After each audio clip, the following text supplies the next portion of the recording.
C'est justement une idée reçue que le no-code, c'est vraiment quelque chose de facile. Selon les outils, il y a quand même des courbes d'apprentissage qui peuvent être plus difficiles que d'autres. Et dire que c'est facile, ça finalement contre-productif.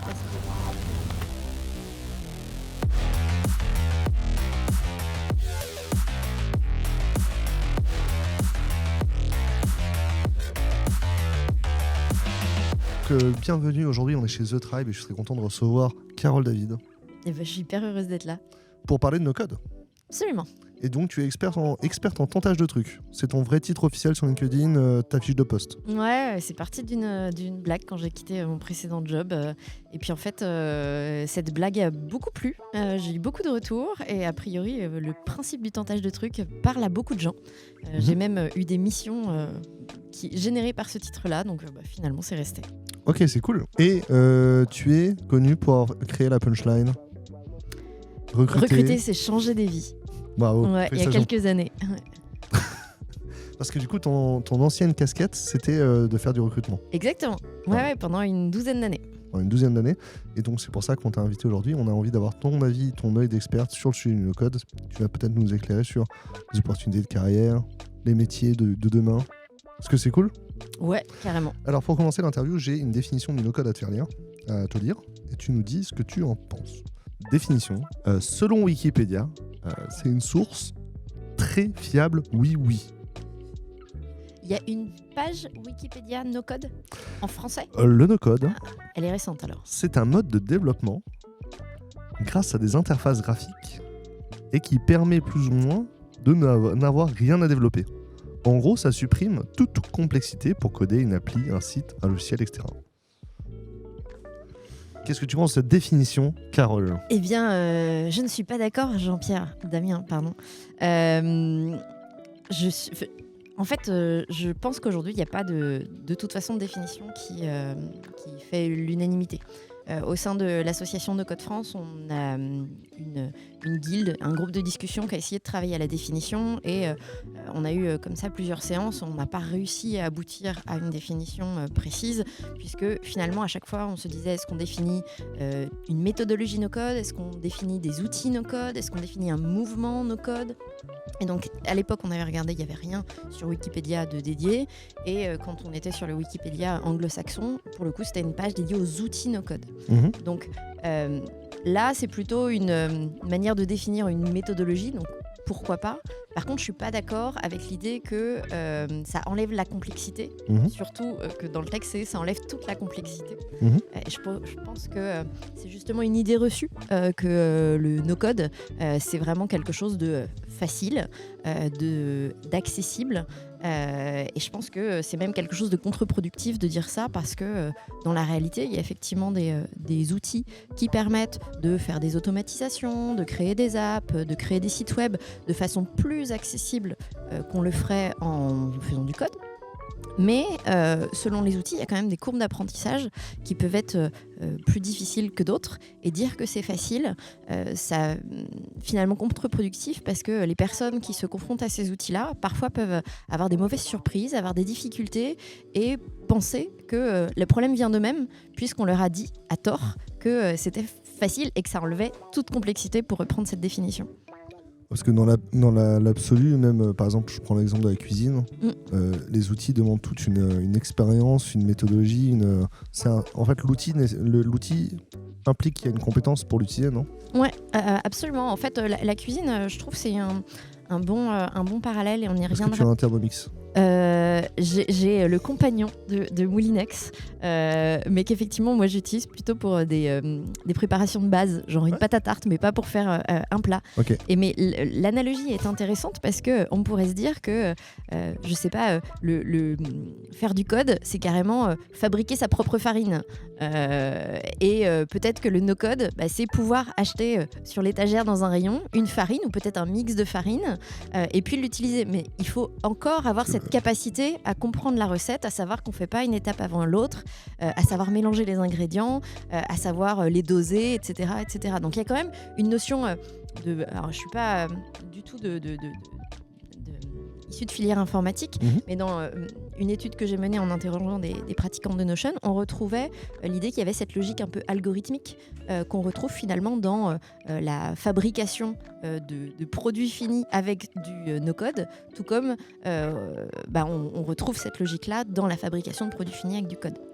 Tout comme tu fais la pâte avec le robot ménager.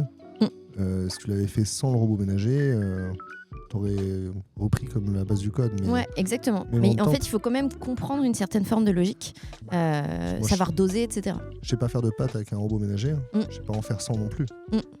J'ai l'impression quand même que pour en faire avec le robot, il faut savoir en faire sans. Il faut peut-être pas savoir faire sans. Parce qu'il y a une notion de geste, par exemple, que tout le monde n'aura pas. Donc, c'est quand même une aide. Mais il faut comprendre la logique et effectivement pas s'y prendre dans un ordre qui n'est pas le bon, quoi. Sinon, on n'arrive à rien. C'est quoi ton parcours ? À quel moment tu as une rencontre avec le no-code ? Alors... le no-code en tant que tel, je le rencontre dans mon précédent poste, dans un cabinet de recrutement qui s'appelle l'Étincelle RH à Nantes, au sein duquel j'ai passé 6 ans. Et on a notre collègue Fabrice, qui est chargé de communication, qui nous amène des outils, d'abord de façon invisible pour nous. Il commence à automatiser des choses dans l'organisation, dans les processus. Pour différents sujets, il met en place des formulaires avec Typeform. Et puis petit à petit, il nous en parle et on s'approprie ces outils-là, notamment Notion, qu'on découvre, ça devait être fin 2018, début 2019 à l'époque. Et pour moi, c'est une espèce d'épiphanie de découvrir un outil comme ça et de pouvoir m'en emparer pour commencer à créer un wiki pour recenser nos pratiques et vraiment l'utiliser un petit peu à toutes les sauces. Et petit à petit, j'ai pris de l'indépendance sur ces outils-là pour construire des outils, notamment un sondage pour des clients, un sondage interne, une sorte de baromètre que j'ai construit avec du Airtable, du Typeform, du Google Sheet pour aller générer des feedbacks qualitatifs auprès des collaborateurs et par le biais d'une automatisation, en fait, renvoyer à ces collaborateurs tous les feedbacks émis pour qu'ils puissent être notés et avoir un retour après. Et donc ça, de nouveau, c'est vraiment une découverte de l'autonomie sur ces outils-là, de pouvoir les trouver et de pouvoir les utiliser sans forcément avoir de formation, qui est extraordinaire. Et quand je suis devenue indépendante, j'avais pas encore de projet défini et je me suis dit que c'était l'occasion d'approfondir et de me former sur ces outils pour consolider mes compétences. Donc je suis allée voir les formations de contournement qui sont une référence sur le sujet pour reprendre des formations avancées sur Airtable et sur Notion. Et c'est là que je suis arrivée à la communauté No-Code France. Pourquoi les entreprises ont besoin de plus en plus de profils ou de compétences en no-code ? J'ai l'impression. Et est-ce que Ouais, en fait, j'ai un peu l'impression que c'est un peu une question d'œuf et de poule. C'est-à-dire que oui, les entreprises ont besoin parce qu'il y a un effet de recherche de productivité, d'efficacité, etc. Mais je pense que c'est aussi parce que maintenant, il y a des outils sur le marché et des compétences sur le marché que les entreprises qui n'avaient peut-être pas pensé à recruter ce type de profil l'imaginent et se mettent en ordre de bataille pour aller chercher ces compétences-là. Donc il y a à la fois un effet de besoin, mais aussi d'opportunité. Et les deux, en fait, ces deux phénomènes se renforcent et qui font que de plus en plus d'entreprises créent des postes dédiés et de plus en plus de personnes aussi, voyant qu'il y a un marché, pensent à en faire leur métier. Tu penses que ça donne lieu à beaucoup de création de postes ? C'est pas beaucoup de gens qui rajoutent ça dans la fiche de poste ou qui rajoutent ça dans la compétence de la personne ? Il y a deux phénomènes. Et effectivement, en fait, je pense que ça dépend vraiment des tailles d'entreprise, comme pour beaucoup de sujets. Il y a pas mal de petites entreprises, de start-up, où effectivement, en fait, ça vient dans d'autres types de jobs. Et c'est assez rigolo parce qu'avant de venir, j'ai fait l'exercice d'aller sur Welcome to the Jungle et d'essayer de regarder les postes qui pouvaient avoir des liens avec le no-code. Et si on tape juste no-code, on a à peu près une quarantaine de postes en CDI, CDD, donc qui ont soit no-code dans le titre, soit no-code dans le descriptif. Par contre, si on cherche par outil, par exemple, j'ai tapé Airtable, là, on avait plusieurs centaines de postes qui l'intégraient. Et ça allait du poste d'assistante administratif, office manager, à des postes dans le gros, etc., etc. Donc, effectivement, ça vient confirmer ce que tu disais, à savoir que le gros phénomène, avant de créer des postes complètement dédiés et 100% no code, c'est plutôt l'hybridation de métiers qui existent déjà avec des outils no-code qu'on vient rajouter et qui vont diversifier les outils. Là, je te parle du poste d'assistante de direction, d'assistante de direction. Dans la fiche de poste, c'était assez rigolo de voir que la description, c'était « Et vous êtes sensible aux outils, ouvrez la parenthèse, Excel, Notion et Airtable ». Donc un Notion et Airtable viennent aujourd'hui au même niveau que Et pour toi, du coup, Windows, cette hybridation de compétences, le fait de le rajouter dans la fiche de poste, c'est une transition vers des postes dédiés? Je suis pas sûre. Quand on parle par exemple de Office ou de Excel, il y avait des dactylos avant, puis maintenant c'est une compétence complètement normale de savoir faire du Word, quoi. Ouais, en fait, on aura toujours une part d'utilisateurs, utilisatrices et de fabricants, fabricantes. Et en fait, les outils no-code, je trouve, on retrouve cette idée que pour un Notion, par exemple, il y a vraiment une distinction entre les personnes qui utilisent régulièrement le Notion de leur boîte parce que en fait, c'est dans l'organisation ou éventuellement on leur met à disposition un template pour qu'ils se fassent leur petite organisation, mais ça reste une utilisation je vais dire primaire, même si c'est une connotation négative, mais pour le différencier d'utilisateurs et d'utilisatrices qui sont en fait des fabricants de leur propre espace de travail et qui vont produire, imaginer, créer des espaces de travail. Ouais, c'est un peu comme les utilisateurs finaux du logiciel par rapport aux développeurs. Exactement, mais comme dans n'importe quel logiciel métier où tu as les utilisateurs, les utilisatrices, puis tu as des key users qui sont des gens qui sont hyper excités à l'idée de découvrir toutes les fonctionnalités, qui vont faire des retours à l'éditeur, etc. Et le lien que je fais aussi par rapport à ça, c'est que on a tendance à dire que n'importe qui peut arriver au no-code, ça nécessite pas de compétences particulières. Et moi, dans ce que je te disais, en fait, on voit pas de terreau particulier qui fait que avant l'étincelle RH, j'aurais pu avoir cette disposition. Et en réalité, en interrogeant notamment des femmes qui sont des expertes Notion, on s'est rendu compte que même si dans les parcours professionnels, il y avait une très grande diversité, il y avait des vendeuses de lingerie, des éco-conseillères, enfin des choses vraiment qui n'ont a priori rien à voir avec l'informatique ou le numérique, eh bien en réalité, toutes, et finalement c'était mon cas aussi rétrospectivement quand j'y repense, on avait toute cette appétence pour les outils, que ça soit à un moment donné faire des petits sites quand elles étaient ados. Moi j'avais bidouillé ma page MySpace en injectant des petits bouts de code pour changer l'esthétique. On était toutes dingos de l'ERP de notre boîte ou de l'ATS, dans mon cas le logiciel de gestion de candidature. Donc en réalité, on avait beau avoir tous des parcours différents, il y avait quand même un terreau et une appétence pour les outils qui faisait que, une fois qu'on était face à des outils no-code, il y avait quand même une forme de réflexe, de curiosité, de persévérance aussi pour aller chercher et comprendre des fonctionnalités. C'est quelque chose qu'on disait des développeurs quand moi j'étais jeune, que quand tu es au collège, si tu as bricolé du Excel un peu plus que les autres. Ouais, exactement. Si quand tu as appris intuitivement ou tu es allé à fond de Word quand tu étais gamin, tu vois. Et du coup, ça faisait une appétence pour le développement. Est-ce que c'est pas simplement une appétence pour l'informatique ? Peut-être, mais simplement, je pense qu'il y a une population qui le verbalisera pas comme ça. Peut-être qui n'y pensera pas, peut-être qui n'aura pas confiance. Là, dans les femmes que j'ai interrogées à l'époque, en fait, elles étaient ce qu'on peut définir comme étant geeks à l'adolescence, et pourtant, il y en a peut-être 2 sur 12 qui ont fait des études d'informatique parce que soit elles n'y ont même pas pensé, alors qu'elles passaient leur journée à faire des jeux vidéo, à faire des WordPress, c'était fou, ça leur est même pas venu à l'idée, ça n'a pas du tout été une piste évoquée par leurs parents.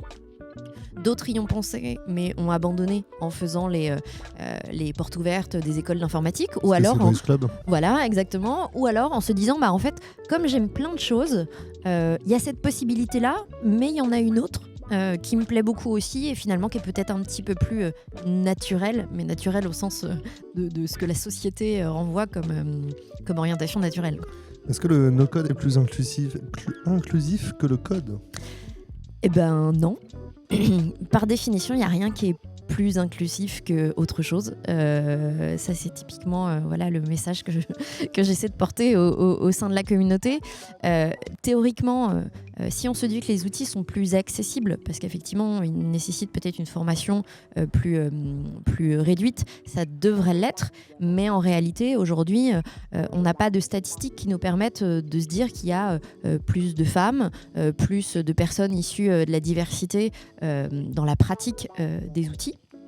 Et surtout, on ne voit pas plus de diversité dans les prises de parole, dans les figures d'expertise, dans les événements, etc., etc. Donc, quand bien même on se dirait qu'il y a plus de diversité que dans d'autres milieux tech, dans la pratique du no-code, en réalité, on ne les retrouve pas derrière on ne les voit pas publiquement ou plus exposés. Donc ça veut dire que même si on a plus de diversité, on a un problème d'inclusion pour justement développer cette expertise et voir ces personnes-là.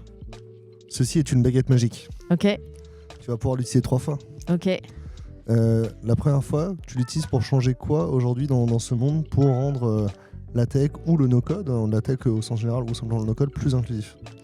Alors, sur le no-code en particulier, je dirais on bannit le terme facile, accessible ou inclusif par défaut. Parce que, comme je le disais au début, pour moi, en fait, c'est contre-productif que de continuer à revendiquer ça. Ton deuxième coup de baguette ?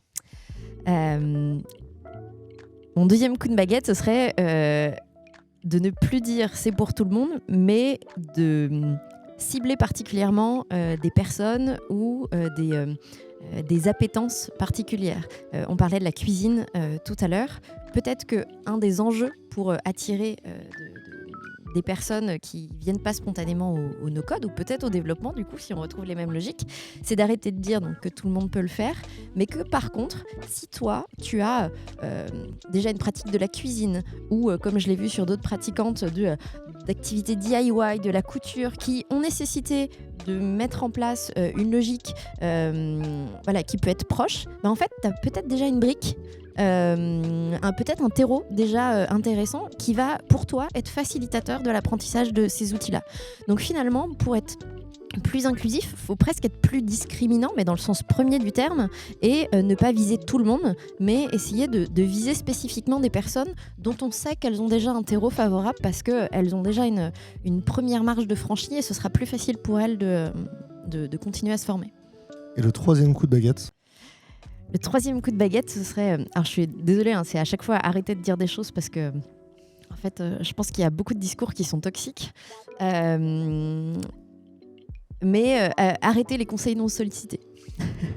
C'est le mansplaining ? Ouais, et même de façon générale, parce que au sein de la communauté de Code France, donc on parle souvent du Slack pour le représenter. C'est super, on est aujourd'hui plus de 8000 personnes.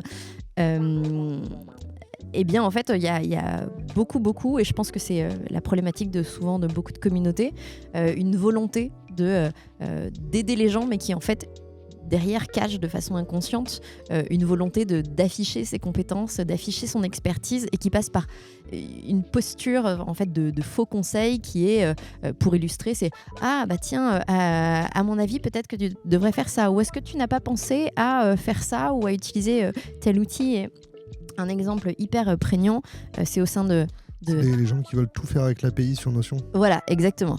Typiquement, sur Notion, il y a une communauté qui est sur Discord, pour la communauté française, qui est reconnue par toutes les personnes que j'ai interrogées qui y sont depuis plusieurs années et qui participent par ailleurs au Slack de No Code France.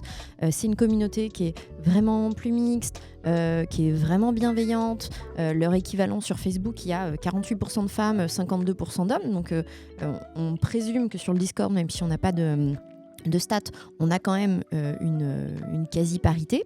Et depuis la publication de l'API de Notion, toutes les femmes que j'ai interrogées ont évoqué, sans s'être concernées et en pensant qu'elles étaient toutes seules à le percevoir, un déferlement de conseils non sollicités, justement essentiellement d'hommes, qui viennent faire valoir que maintenant tu peux automatiser telle ou telle chose, et quand même ce serait dommage de ne pas utiliser Notion à son plein potentiel.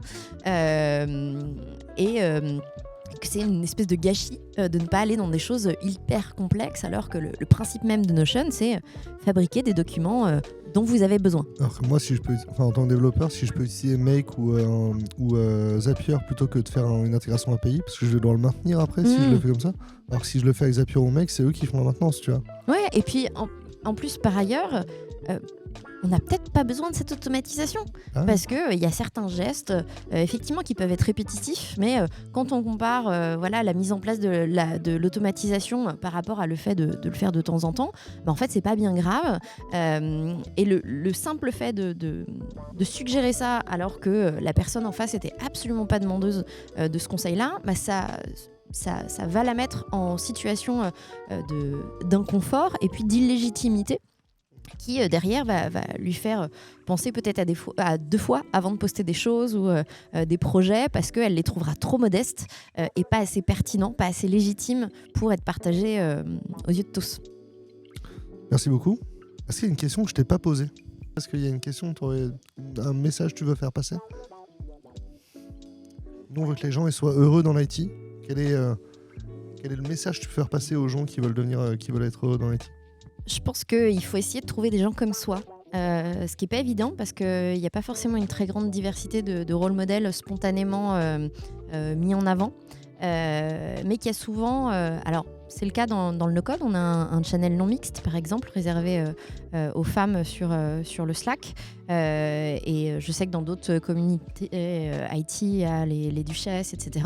Donc, même si on n'a pas forcément des rôles modèles qui sont très diversifiés de façon spontanée, essayer d'aller à la rencontre de personnes comme soi pour essayer de comprendre les parcours des autres personnes, et arrêter de se dire que tout repose sur soi-même, parce qu'il y a beaucoup d'injonctions à oser, à avoir confiance, etc. Et en réalité, c'est surtout très souvent des questions de système et d'actions externes qui nous ont permis et se rapprocher d'autres personnes comme soi, ça peut permettre de comprendre quels ont été les leviers, les aides que ces personnes-là ont pu trouver, et d'arrêter d'être dans de l'injonction à se défoncer et se démener soi-même absolument, quoi. Je suis le fruit de mon environnement, comme Mac Taylor. Écoute, moi je suis psychologue social de formation, donc je suis forcément dans une logique de dire que l'individu ne décide jamais de façon indépendante, et toujours le fruit d'interactions avec son environnement. Si tu laisses tremper un bout de bois dans l'eau suffisamment longtemps, il ne devient jamais un crocodile. Écoute, je retiens. C'était cool, j'ai passé un super bon moment avec toi. Moi aussi, c'était un plaisir.